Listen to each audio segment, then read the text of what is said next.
Olá pessoal, tudo bem? Eu sou o Fernando Rocha, esse é o nosso Saúde e Bem-Estar e esse é o nosso canal Viver Brasil.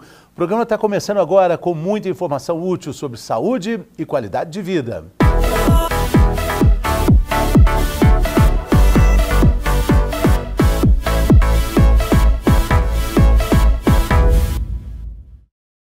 Vamos lá começar o programa de hoje falando de um problema que atinge 20% da população adulta no Brasil, de uma proporção de pessoas que também nem sabe que tem o problema e segue aí com dificuldades imensas no trato intestinal. Estamos falando da síndrome do intestino irritável. E para falar sobre isso, quem está aqui conosco é a doutora Eloá Gamboge, que é coloproctologista da Sociedade, membro titular da Sociedade Brasileira de Coloproctologia. Como é que está a doutora Eloá? Tudo bem? Tudo bem.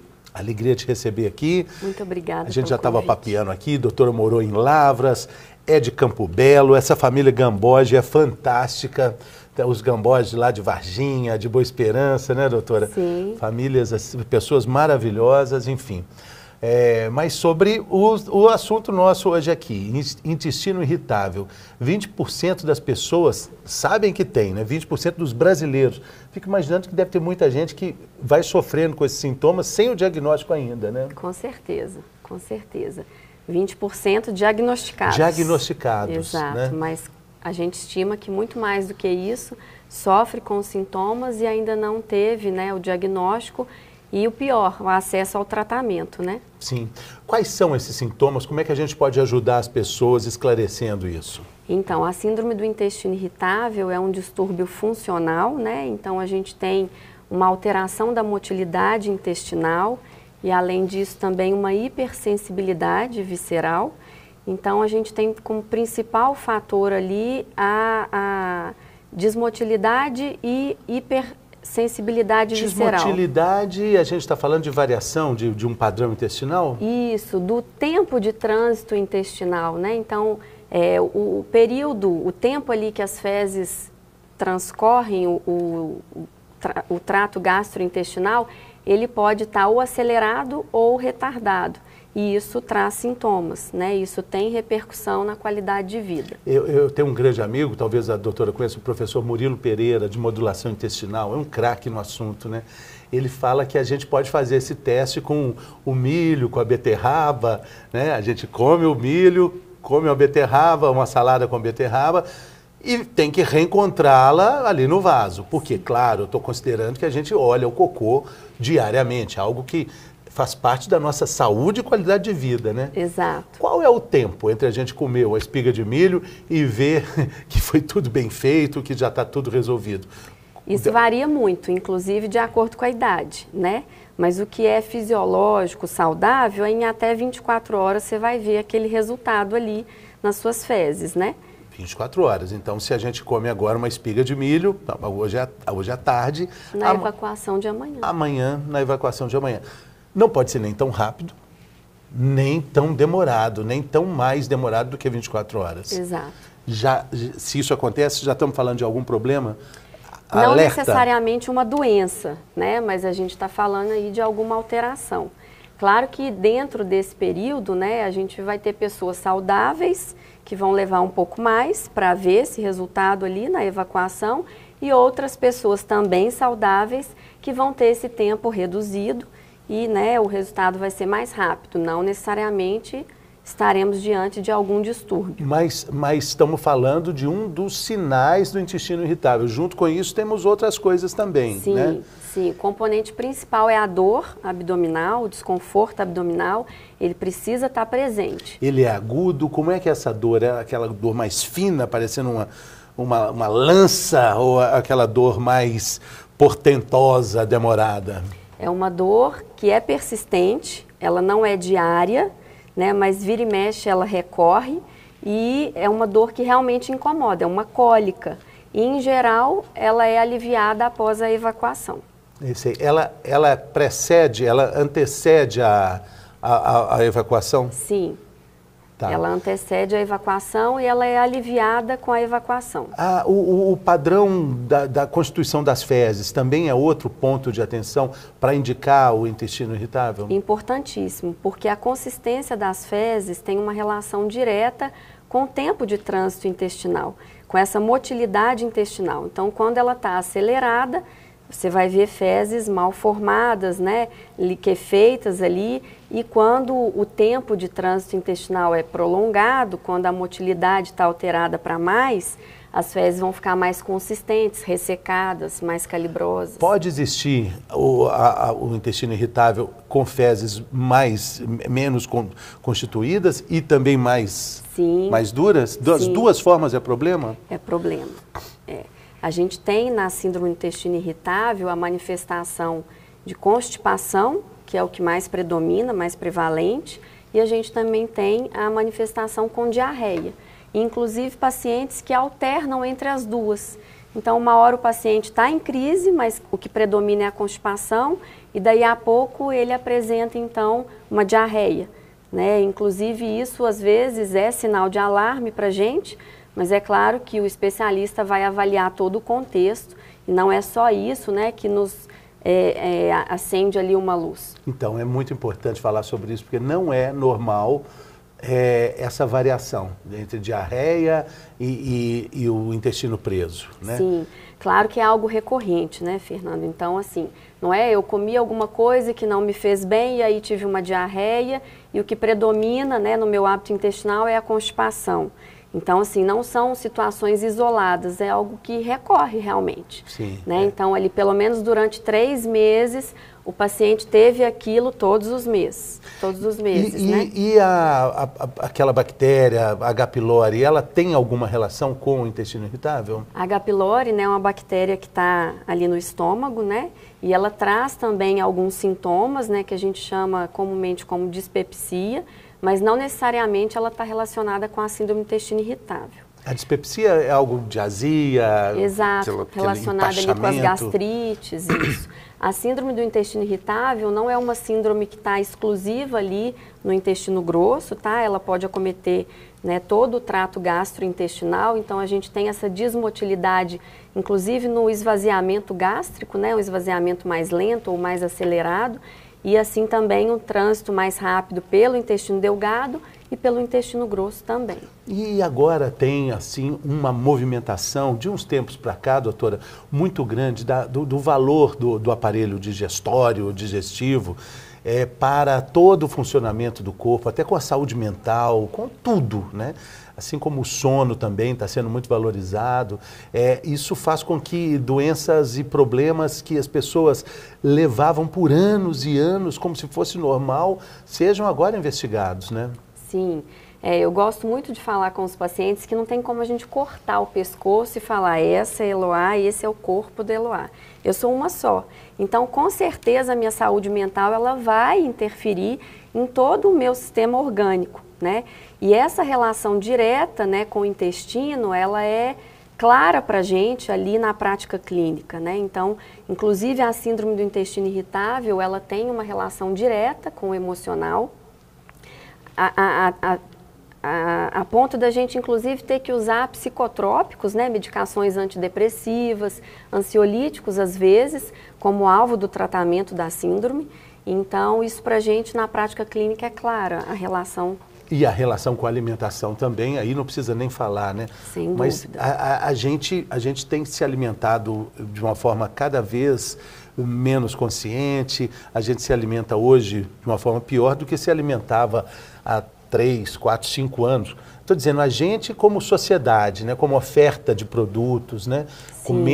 Há 5 anos não existiam tantos produtos industrializados, ultraprocessados como a gente tem hoje. Exato. O leite de hoje não é o mesmo leite de 10 anos para trás, nem de 5 anos para trás, né? O leite que a gente come e consome diariamente, né? Exato.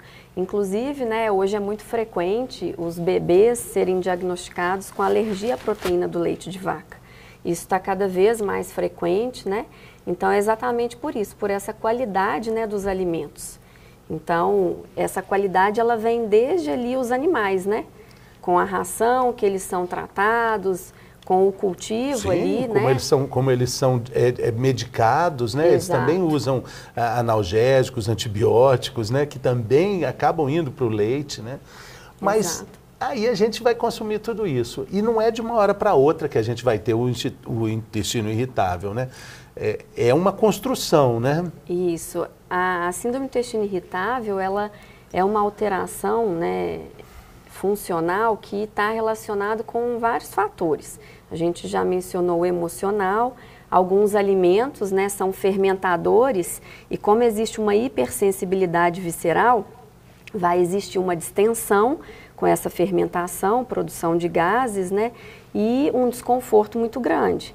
Então, a gente não tem uma causa definida e única para a síndrome do intestino irritável. Ela é multifatorial, não existe nada assim muito bem conhecido como único fator causal, né? Então, o que a gente encontra é isso, é o fator emocional intervindo ali na manifestação, deflagrando as crises ou exacerbando a crise que já está instalada e o fator nutricional é fundamental. E é muito importante também, né, se a gente fizer um paralelo, que nós temos no intestino ou no corpo mais bactérias do que células, né? E a gente depende de um equilíbrio entre as células boazinhas e as células que não são boazinhas, né? Elas têm que estar em paz, né? Mais ou menos como o almoço de domingo, né? Onde tem cunhado, tem sogra, mas tem gente boa também. Se começar a brigar, atrapalha tudo, né? O intestino é um pouco assim, né? Exatamente. É isso mesmo. Então, tem que dar comidinha para todo mundo. O que o cunhado gosta? Yakult com não sei o que, dá para o cunhado. E é preciso uma harmonia, né? Então, essa desarmonia que acaba avacalhando o intestino todo, né, doutora? E aí isso tem um resultado, né, direto na imunidade, né, do cidadão ali, então tudo fica alterado. Sim. Agora, quando a gente olha nas redes sociais, na internet, a oferta de produtos para equilibrar a nossa microbiota, a antiga flora intestinal, que agora é o nome adequado seria microbiota. Isso. Como é que a gente pode absorver esse tipo de informação? O que de fato vai equilibrar isso? Lactobacilos vivos, iogurte pela manhã, cortar o leite, cortar por conta própria o glúten. Existem muitas tentações para a gente fazer isso por conta própria, né? Exato. E a gente precisa ter muito critério, né, nas informações que a gente tem acesso. E é preciso muita orientação médica, né? Então, a gente tem aí algumas dietas altamente restritivas, inclusive com impacto no estado nutricional dos pacientes. Então, isso realmente é algo que a gente precisa valorizar e buscar mesmo uma orientação médica, não fazer nada por conta própria. Dietas da moda, né? Exato. A gente calcula pouco o efeito das dietas no funcionamento do intestino, né? Dietas jejum intermitente. Jejum intermitente. Como é que vai funcionar um jejum intermitente de 12, 14, 18, 24 horas? Como é que o intestino vai reagir? Isso, inclusive, né, tem uma relação direta com o tempo de trânsito intestinal. A gente tem um estímulo do estômago para o intestino que é constante. A cada refeição, o estômago ele manda um estímulo para o intestino, avisando que ele precisa ali, né, aumentar o peristaltismo, que é o movimento do intestino, e então funcionar. Então, quando a gente tem esses jejuns prolongados, a gente tem um prejuízo aí nesse tempo de trânsito intestinal também. Então, isso precisa ser orientado, né? E acompanhado por médico. Antes, a gente vai falar daqui a pouco sobre os tratamentos, mas eu queria perguntar para a doutora sobre os alimentos que podem deflagrar essas crises.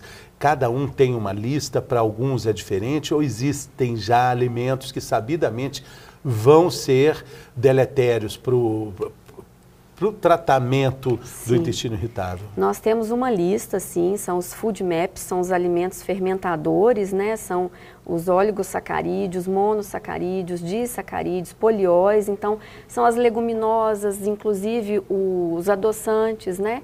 O xilitol, que está tão na moda, ele é um poliol. Foi condenado agora, o xilitol recebeu uma condenação exemplar. Estava de bonzinho aí, ajudante das dietas, veio a Organização Mundial da Saúde e disse, você não é bonzinho nada, meu amigo. Então a gente tem que ter muito cuidado, né, e receber uma informação muito segura para fazer essas dietas. E aí essa lista, ela não vai funcionar para todo mundo. Então, normalmente é uma dieta restritiva, que nem todo mundo consegue, inclusive, concluir o tempo de Isso teste. no tratamento? No tratamento. Restritivo, o que seria? Então, a gente vai excluir esses alimentos, essa lista, os food maps, são os fermentadores. Isso, tem as leguminosas específicas que a gente exclui, dentro ali dos oligosacarídeos, monossacarídeos, que aí, ó, vamos dar nome aí, feijão tá fora, feijão a gente exclui, brócolis, couve-flor, repolho. A gente exclui também algumas frutas, a maçã é excluída. A maçã? Coitadinha da maçã. Mas a gente exclui por um período de teste. Ah, tá. Depois a gente reintroduz gradativamente e aí então a gente identifica, né, o alimento específico para aquele paciente que causa maior desconforto. E aí, nessa lista, tem castanhas também? Tem castanhas também. Estou falando dos proibidos, né? O proibidão, né? Uhum. Não é que vai ser proibido para todo mundo. É só para analisar. A gente vai analisar a sensibilidade intrínseca ali, né, específica daquele paciente para orientar então a dieta. O que mais? Então, embutidos, não precisa nem falar. Aí já entra em outro critério, né? Aí nós já estamos falando de prevenção do câncer coloretal. A gente não recomenda consumo. Ele não entra nem passa nem na embutidos. Porta, né? Não. Os embutidos, os ultraprocessados. Não. O pão de queijo? Pão de queijo a gente tem que analisar, né, criteriosamente. Não é todo mundo que tem que evitar o pão de queijo. Então, principalmente aqueles que têm uma certa intolerância à lactose. Todos nós vamos desenvolver ao longo da vida, claro, nossa produção enzimática ela cai com o passar dos anos, né? Então, hoje, você pode tolerar muito bem o pão de queijo. Lá na frente, pode ser que você não tolere tão bem. Então, tudo depende também da carga ingerida, a quantidade ingerida e a quantidade de enzima produzida para dar conta daquela digestão. Farinha, os farináceos, pão, eles entram nessa listagem dos food maps. Doutor, não está sobrando nada aí para comer, hein? É difícil, é uma dieta ficou? muito Água, restritiva. Alface está liberada, ar também está abundante. Está abundante. Que mais? Exato. O que sobrou? Várias frutas vão sobrar aí nas tipo dietas. Aquela jaca. Não. Jaca é horrível, pode comer à vontade. Não, a gente vai ter sim algumas frutas permitidas, inclusive nós vamos ter uva permitido. Então, quantas? Aí depende de cada um. Tá. Mas, em geral, não há, assim, uma restrição significativa, não. Tudo bem. A dieta, por enquanto, está só na base da uva. Essa dieta, ela não é por tempo prolongado demais. É para investigar, a gente está falando sobre as formas de tratamento do intestino irritável. Claro que a pessoa que chega nesse ponto, ela já sofreu muito. Ela vai fazer um esforço para ter uma qualidade de vida, né? E o que é interessante é que os pacientes chegam para a gente, Fernando, já falando, olha, eu já identifiquei, isso eu não tolero, isso eu não tolero, isso piora meus sintomas, isso deflagra minha crise. Então a gente, né, aí partindo dessa observação individual, muitas vezes a gente não precisa abolir tudo, a gente já direciona ali. E, claro, nós temos também o tratamento farmacológico. É sobre isso que eu ia falar. E aí com remédio também, né? Sim, o remédio é fundamental. Então, não é que a pessoa vai usar remédio para sempre, o resto da vida, mas ele auxilia muito no controle dos sintomas e as crises, elas são recorrentes ao longo da vida. Então, em alguns momentos da vida, você vai passar bem sem sintomas e sem medicação. E às vezes sem uma dieta muito restritiva. Você vai eliminar ali do seu consumo frequente 2, 3 alimentos. Sim. Né? E vai se conhecendo, né? Vai vendo ali, como a doutora disse, olha, isso aqui para mim faz bem, isso aqui para mim é mais difícil, né? Esse exame de avaliação mais completo é a colonoscopia ou a endoscopia? É a consulta. É a consulta médica. O diagnóstico da síndrome do intestino irritável dispensa exames. É um diagnóstico clínico, que na entrevista médica a gente consegue definir, né? Claro, se há algum sinal de alarme, a gente vai fazer uma extensão propedêutica.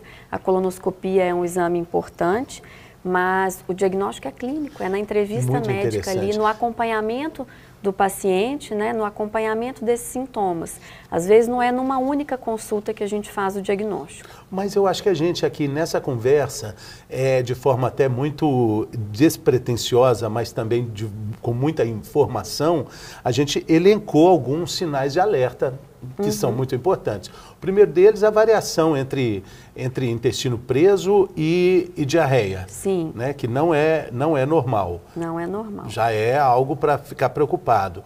Depois, a digestão muito rápida ou muito demorada dos alimentos, né, doutora? Exato. Qual outro mais que a gente falou? Dor abdominal recorrente, né? As cólicas frequentes, isso não é normal. E o momento dessa cólica é antes da evacuação, né? Isso. Tipo, você está com vontade de evacuar, vem aquela dor que é uma dor meio de cólica, dor mais aguda. Fala isso no consultório, você fala, opa, já é um candidato, já é uma candidata, né, doutora? Na verdade, muitos de nós vamos apresentar algum desses sintomas em algum momento da vida, né? Então, a recorrência por um período de pelo menos 3 meses, que isso aconteça todos os meses, né, com mais de 3 dias por mês, então isso é importante.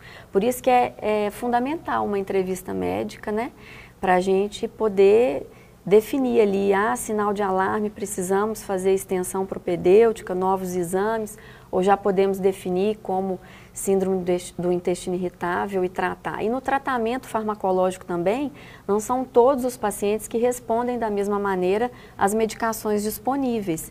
Então, a gente tem alguns pacientes que vão responder melhor a uma medicação ou melhor a outro tipo, né, de medicação. A gente tem algumas classes aí com princípio ativo diferente. É uma participação efetiva que o paciente deve ter, né? Ele tem que se observar, ele tem que prestar atenção nele de um jeito muito efetivo, né, doutora? Sim, e buscar ajuda é o mais importante, né? Tanto o gastroenterologista quanto o coloproctologista, né, que a nossa especialidade ela é clínico-cirúrgica, mas atuamos também no tratamento da síndrome do intestino irritável. Doutora, já que a senhora é coloproctologista, o intestino ele tem várias complicações que são primas, irmãs, uma coisa vai puxando a outra, principalmente quando não existe um tratamento efetivo, um cuidado, né? Exato. Exato. Então, a gente costuma observar que os pacientes, quando jovens, né, têm ali a síndrome do intestino irritável, principalmente com a constipação predominando, são pacientes candidatos a terem a doença diverticular quando mais idosos, né? E aí, assim, sob o risco de evoluir com uma diverticulite, que é uma urgência médica, né? Então, mais prevalente, é mais comum nas mulheres? Nas mulheres, mas a gente vem notando, né, aumento da incidência tanto da síndrome do intestino irritável nos homens quanto da doença diverticular. Tá. Relação também, quando a gente fala de intestino preso, para problemas hemorroidais também? Também. Todas as doenças orificiais, né, do canal anal, eles estão diretamente relacionados ali com o intestino em si, o funcionamento dele. Então, são distúrbios evacuatórios que vão levar à manifestação dessas doenças. Sim, sim. Na maior parte das vezes, não são todas, né? Sim, mas a notícia boa é que com o olhar para dentro, um olhar de autocuidado, é um grande avanço na luta para curar a doença, né, doutora? Sem dúvida, sem dúvida. Que vai resolver outros problemas também, emocionais, outros problemas orgânicos estão ali, que são causadores ou que são também vítimas desse distúrbio intestinal, né? Exato. Isso é muito bacana, pensar nisso, né? Se observar e entender, né? Uma vez tratado, uma vez diagnosticado, entendido, a gente pode falar de cura ou pode falar de controle? É uma doença crônica? É uma disfunção, né? Eu não gosto de chamar de doença, mas é uma disfunção crônica. Então, a gente consegue um bom controle. Pacientes vivem anos sem sintomas, mas também em alguns momentos da vida ele tem crises recorrentes. Tá. E aí, normalmente ele sabe por quê, né? Sempre. É igual quem tem gota, né? Tem gota, por quê? O aniversário de fulano, né? É algo que tem a ver com a postura e com as atitudes, né? Sim. Então, por isso que a gente precisa ter um olhar para o cidadão como um todo, né? Então, melhorar a qualidade de sono, atividade física, melhorar a dieta, né? Melhorar o emocional, então, os transtornos ali afetivos, distúrbios de humor, imagino tudo também é importante. Não precisa nem falar, mas o cigarro claro, né? Colaborar não vai. Vai Sim. atrapalhar muito. Bebida Muito. também já é algo que é conflitante? Estou falando dessa bebida social, assim? O etilismo leve, né, ele não vai trazer muito prejuízo, mas aquele etilismo, né, moderado a grave, sem dúvida, ele contribui para inúmeras doenças, né? O tabagismo, ele vai piorar a perfusão sanguínea de todos os órgãos, né? Ele causa ali uma doença vascular crônica, né? Então, o intestino vai sofrer com isso. Com certeza, o intestino, a bexiga, né? A gente já fez um programa aqui de câncer de bexiga. Sim. É tão deletério para a bexiga quanto para o pulmão, né? É um dos Sim. órgãos que mais sofre Exato. com o tabagismo, né, doutora? Câncer de intestino diretamente relacionado também com o tabagismo. Também. Bom, a notícia triste é que o tratamento inclui uma severa dieta e atenção de muitas coisas que a gente acha que são muito boas na vida, né? Sim. Mas a notícia boa é que essa administração torna o paciente mais forte, mais conhecedor dele mesmo, né? Mais saudável, né? Mais saudável. Em várias situações aí, vamos dizer que o todo ganha muito com esse cuidado. Muito bem. Doutora Eloá Gamboge, muito obrigado aqui pela gentileza, foi uma conversa ótima. Boa sorte aí na sua jornada. Um grande abraço lá para o pessoal de Campo Belo, Muito de obrigada. Lavras, essa turma boa aí dos Gamboge. Muito Valeu. obrigada, eu que Grande agradeço abraço. o convite. A gente vai fazer um rápido intervalo. Intervalo, né, Maduré? Intervalo. A gente volta daqui a pouco. Estamos te esperando aqui.